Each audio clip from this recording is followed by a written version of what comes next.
Knife dope. More dope. Come and get your fix.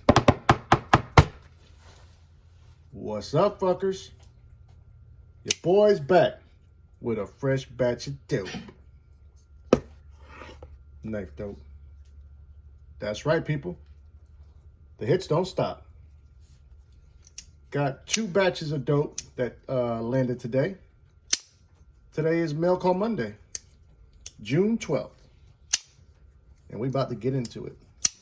But first, if you do enjoy the content, I'd ask that you would share, like, comment, and most importantly, subscribe, goddammit. It does help the channel.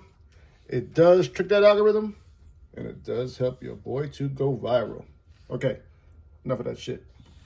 Still ain't gone viral, but we trying. I'm gonna make 2 videos of it. First one's going to be what we got in this package right here, which is from the Budget Spear. I had kind of given up on budget knives at one point last year, and then I kind of fell back in love with them, you know, in a weird way. I won't say fell back in love. That's kind of a strong statement, but I did start to appreciate them again a little bit, you know. Right now is probably one of the best times as far as in knife collecting, if you are into budget knives, because there's a lot of competition. There's a lot of companies giving you a lot for your money. And this company, what I have in this box, is one of the companies who I have bought a couple of them. Not many. I think I bought one of their knives in the budget price category. And then I bought my first premium knife from them, which was a recent acquisition. This is the CMB Kawana Nagare. And I was impressed, to say the least. Definitely more of a weird knife in the collection. But I was impressed nonetheless. But that being said, we're in a whole different price category on this one. This was sent to me from White Mountain Knives. Shout out to Justin and the crew at White Mountain Knives. However, I wanted to also give a shout out to Don Farmer, D&K Knives, baby. Some of the best American knives you can choose from available on the website, as well as some overseas knives. But whatever you do, once you find what you're looking for, be sure to use code KnifeDope for 10% off your purchase. That's right. Okay. One more shout out. I have been kind of neglecting the GOAT. Shout out to Original GOAT. However, I've been getting quite a few emails. People have been using my discount code. And be sure to use code FUCKER for 15% off your Original GOAT purchase. Okay, enough of that, I promise. Let's get to the important shit. We're going to be using the unboxing knife is going to be the Spyderco Little Native. This had been on the sidelines recently because I had a stripped screw. Was a big hassle trying to get that replacement screw from Spyderco. But thankfully, Kaiser sends you a bunch of extra hardware in all their knives, and one of the screws fit perfectly. Shout out to you, Kaiser. One thing I'm noticing is that these companies like Spyderco, Benchmade, you name it, they don't give you no goddamn extra hardware. However, these budget companies have no problem giving it to you. Isn't that something? You know? Like I had mentioned, I was really impressed with a lot of these overseas companies with the way they handled Blade Show. And that just speaks to what they're doing. They're doing the right thing. But enough about that. We got one from CMB Knives, baby. This is a budget realm, or rather a budget knife.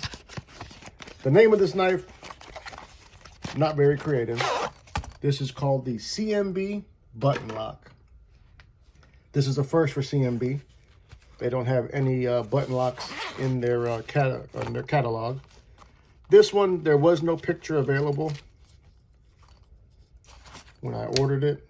But so this is the first time I'm seeing it out the gate. I can see they have some type of pattern here or some milling on this G10. Also right out the gate, something I'm not too fond of is how proud that button is standing. You can see it's pronounced quite a bit over that scale. But let's not shit on it just yet. Let's see how it, okay, there it is. We're looking at a nice drop point blade with quite a bit of belly. Usually not a fan of all that belly, but you know, it is what it is. Let's drop the top on this bitch, get up close and personal, shall we? All right. Okay, once again, CMB button lock. That's the name they came up with. That's the best they could do, I guess. This knife came in at about $64 before the discount code. After discount code, it came in at about $57. And for that, we're getting an overall length of 6.93 inches. Handle length came in at 4.06. Blade length is just under 3 inches, coming in at 2.87. We've got a blade stock of 126 thousandths. 14C28N is the blade steel. Beautiful stonewash finish. I will give them credit for that. Very minimal billboarding. This is a Hydra design. I know that Hydra has done some knives for Kubi, and I believe Kaiser as well.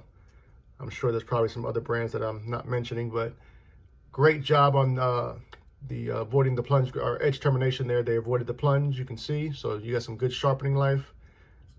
As far as action goes, it does feel good.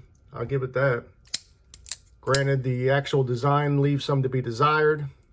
Big old thick slabs of G10. They do have some stainless steel liners in there. Not digging this white backspacer. They've got an integrated lanyard hole for all the weirdos out there. This is a smaller size knife for sure. And you know, the button lock craze is not going anywhere, people. So either you're a fan or you're not, but they're not going nowhere. Let's put up a couple other knives for some size comparison to give you fuckers a better idea of the size of this thing. I'm gonna stay in this budget category coming out the gate, and I'm gonna keep it with the button locks. First up is going to be the CJRB Pyrite. That is the Warrenclyffe version. So you can see that the CMB button lock is just a little bit smaller than that. Next up, the unofficial overseas knife of the channel.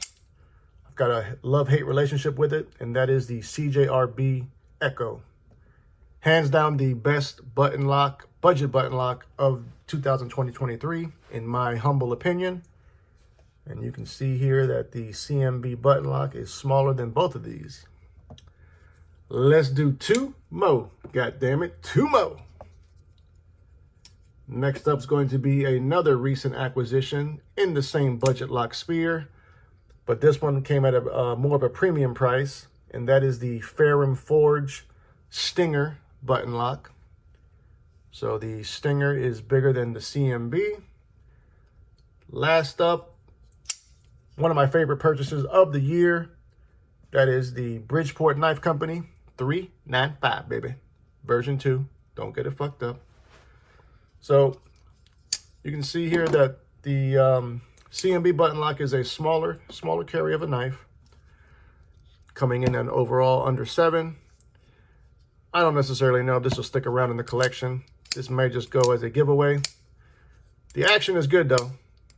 You know, they have executed this button lock feature rather well.